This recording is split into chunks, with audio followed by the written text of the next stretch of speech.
Assalomu alaykum hurmatli kuzatuvchilar, yaxshimisizlar? Sizlarga 10 adirda bitgan obyektimizni obzorlarini qilib beray. O'ng tomonimizda dushovoy xona qilib berdik, chap tomonimizga esa hojatxona qilib berdik. Qani bo'lmasa o'ng tomondan boshlaymiz.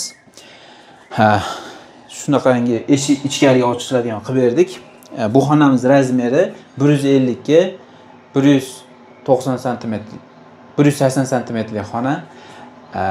Shunaqangi eshikdan kirgan o'ng tomonga rakvina qilib berdik. Rakvinamiz yonadigan kuzgulari bor.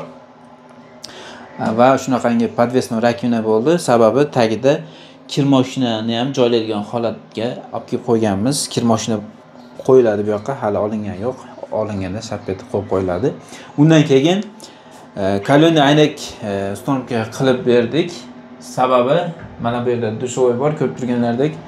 Dushovoy zonamizda yuvinganda suv bu tomonga sochramasligi uchun qilib berilgan. Mana bu tomonda portishkamiz bor. Patologimiz natijno bo'lgan. Ventilyator bor. Plafon bilan birgalikda yonadi. Parlada, hitlarda o'chib ketadi.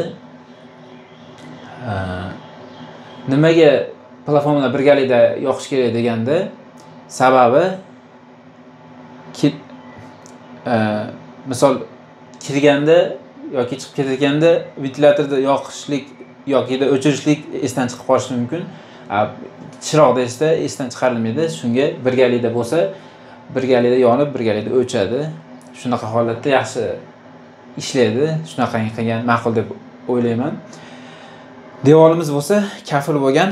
Kafilimiz mana zabardast va baquvvat degandek. Shoflarimiz MX Grand firmasini epoksidan zatrikasidan bo'lgan. Juda mustahkam, zo'r, uzoq vaqt ishlab beradi va rangi o'zgarmaydi. Suv o'tkazmaydi, eng asosiysi. Demak, bu tomonda radiator, bu radiatorimiz через kotel isiydi. Qishda, aynan qishda yoqiladi. Ungacha topli polimiz ham bor, elektriskiy, simlik, podkafel bo'lgan. Do'stlar, ko'rib turganlar shunaqa holatda bitirib berganmiz. Sizlarga qanday ma'qul keldimi, yo'qmi? Bu xonamiz shunaqa bitdi. Endi hojatxonani sizlarga tushuntirib beray. Hojatxonamiz ham 150 sm ga 190 sm bo'lgan. Eshikdan kirganimizda chap tomoniga shunaqa podvesnoy rakvina qo'yib berganmiz. Bu ham yonadigan kuzgu. Uch xil rangda yonadi bunisi.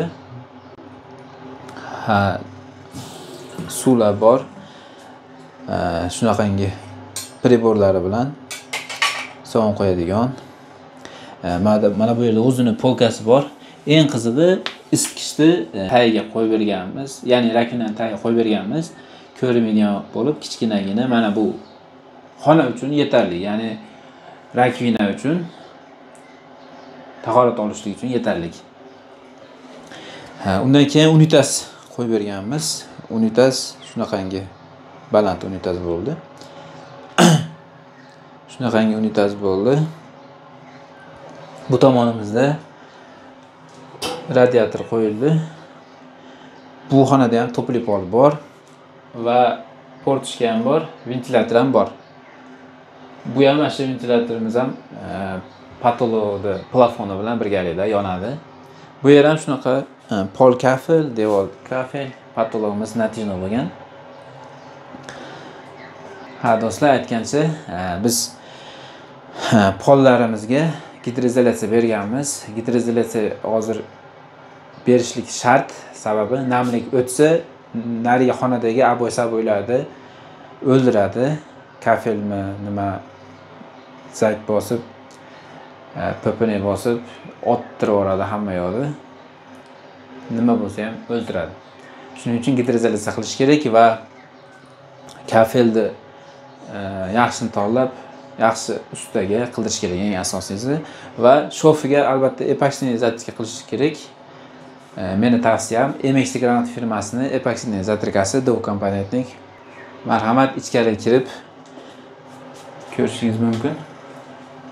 eshikni yopganda shunaqangi holat. Tashqi o'g'illarimiz 45 gradus charxlari kafeli bosilgan. Mana bu rakinamiz ham 45 gradusda charxlanib bo'lgan. Mana ko'rdinglar shu ishlarimizni. Agar sizlarda qandaydir savollar bo'lsa, bemalol izohlarda qoldirishingiz mumkin. Va shunaqangi xizmatlar kerak bo'lsa, Sirojbek Sanuzel Group profilimiz bor. Shunga kirib, obuna bo'lib va xizmatlar bo'lsa, aloqaga chiqib, bemalol murojaat qilishingiz mumkin. Shu profilimizda raqamlar qoldirganmiz. Qirg'iziston va O'zbekiston bo'ylab xizmat ko'rsatamiz. Hammalarga katta rahmat. Sizlar bilan men Kamina Sirojbek usta hamisha xizmatlardamiz. Sog' bo'lasizlar, salomat bo'lasizlar.